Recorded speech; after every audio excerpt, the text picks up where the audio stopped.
আচ্ছা, একটু রিয়েল কথা বলি। এই মুহূর্তে যদি আপনি আপনার পকেটে হাত দেন, কি পাবেন? একটা চার্জার, জট পাকানো হেডফোন আর হালকা বাতাস, নাকি শুধু ফাঁকা একটা ফিলিং? সত্যি বলতে কি, একসময় আমার অবস্থাও এমনই ছিল। মাসের শেষ হলেই টাকার জন্য বাসায় বলতে গেলে মনে হতো যেন কোনো বড় অপরাধ করে ফেলেছি।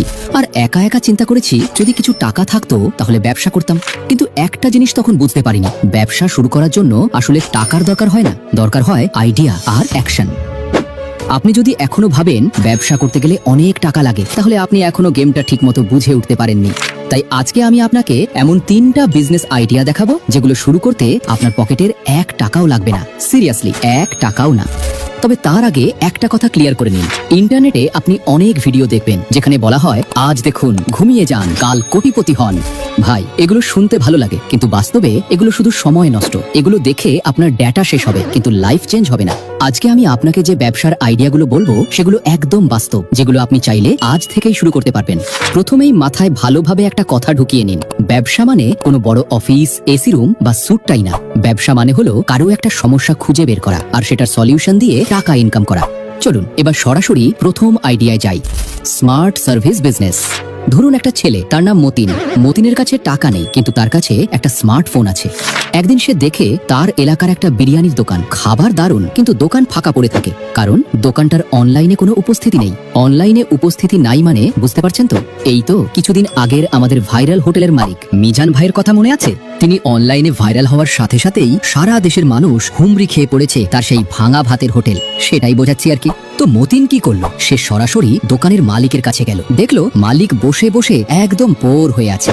মতিন বলল, চাচা, আপনার খাবার তো দারুণ, কিন্তু মানুষ জানে না। আমাকে সুযোগ দিন, আমি অনলাইনে আপনার দোকানটা প্রচার করি।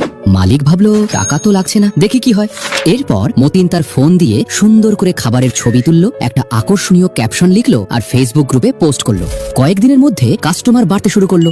মানুষ এখন হুমড়ি খেয়ে পড়েছে চাচার দোকানে। তো চাচার ব্যবসা যখন চাঙা, তখন চাচা নিজেই মতিনকে ডেকে ফুল প্লেট কাচ্চি খাওয়ালো আর বেশ কিছু টাকাও অফার করলো, মানে স্যালারি বা কমিশন যেটাই হোক। এখন একটু নিজের দিকে তাকান। আপনি কি প্রতিদিন ফেসবুক বা ইনস্টাগ্রামে স্ক্রল করেন? নিশ্চয়ই করেন। কখনো ভেবেছেন এই একই স্ক্রলিং স্কিল ব্যবহার করে আপনিও টাকা ইনকাম করতে পারেন? আপনার আশেপাশে অসংখ্য ছোট ব্যবসা আছে যারা ভালো প্রোডাক্ট দেয় কিন্তু অনলাইনের কিছুই জানে না। আপনি তাদের জন্য সোশ্যাল মিডিয়া ম্যানেজার হতে পারেন। বিশ্বাস করুন, তারা আপনার মতো অনলাইন ভালো বুঝে না, আর এটাই আপনার সুযোগ। এবার আসি দ্বিতীয় আইডিয়া, স্মার্ট রিসেলিং।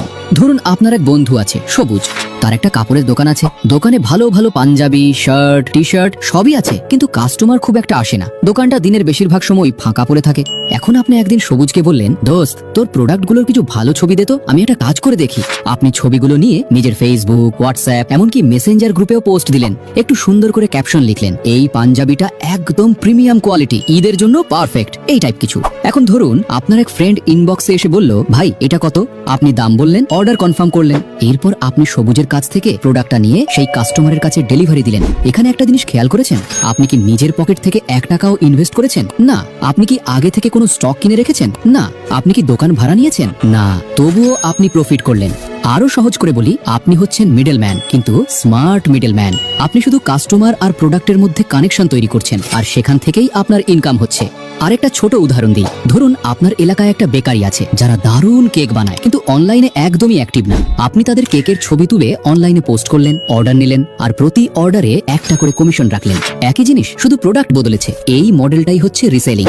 বাংলাদেশে এখন হাজার হাজার মানুষ এই কাজ করে ইনকাম করছে। স্টুডেন্টরা নিজের হাত খরচ চালাচ্ছে, অনেকেই পার্ট টাইম করছে, আবার কেউ কেউ এটাকেই ফুল টাইম বিজনেসে পরিণত করেছে। কিন্তু এখানে একটা খুব গুরুত্বপূর্ণ জিনিস আছে, ট্রাস্ট।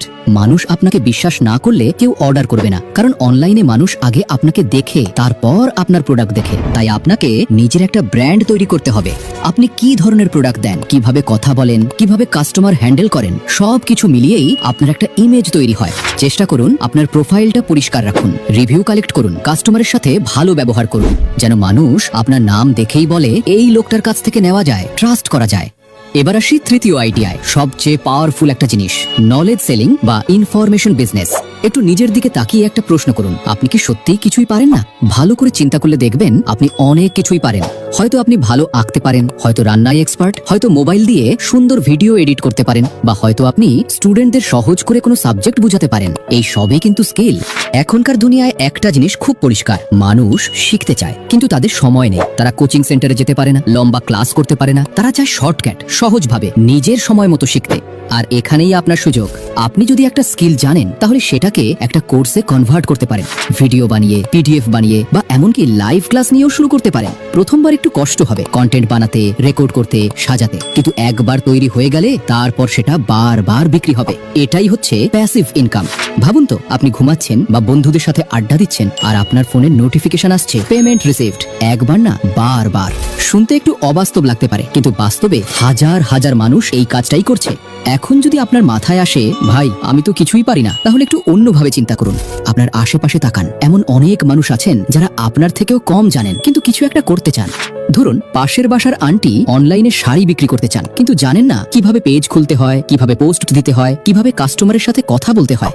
আপনি তাকে সাহায্য করতে পারেন। তার জন্য একটা ফেসবুক পেজ খুলে দিলেন, কিছু পোস্ট করে দিলেন, কাস্টমার কিভাবে হ্যান্ডেল করতে হয় সেটা দেখিয়ে দিলেন। এর বিনিময়ে আপনি একটা ফি নিতে পারেন। দেখতে ছোট মনে হলেও এটাও কিন্তু একটা শক্তিশালী বিজনেস মডেল।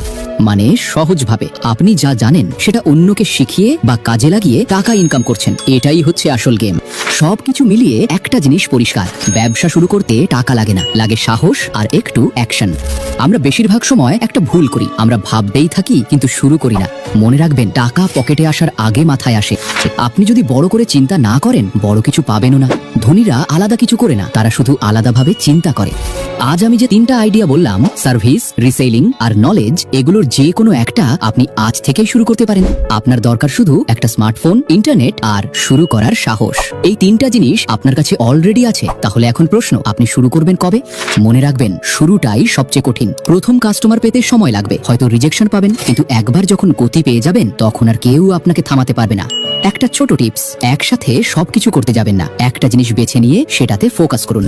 শেষে একটা কথা, অজুহাত দিয়ে বসে থাকবেন না। আপনার সময় আর স্কিলই আপনার আসল পুঁজি।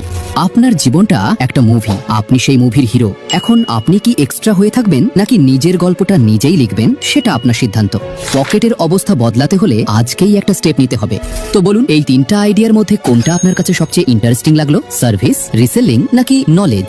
কমেন্টে জানাতে ভুলবেন না। আর যদি চান এই ধরনের বিজনেস আইডিয়া নিয়ে আপনাদের জন্য দ্বিতীয় পার্ট বানাই, তাহলে সেটাও কমেন্টে লিখে দিন। পরের ভিডিও মিস না করতে চাইলে এখনই সাবস্ক্রাইব করে রাখুন। দেখা হবে পরের ভিডিওতে। ততক্ষণ পর্যন্ত পকেট ভর্তি টাকা আর মুখে হাসি থাকুক। আল্লাহ হাফেজ।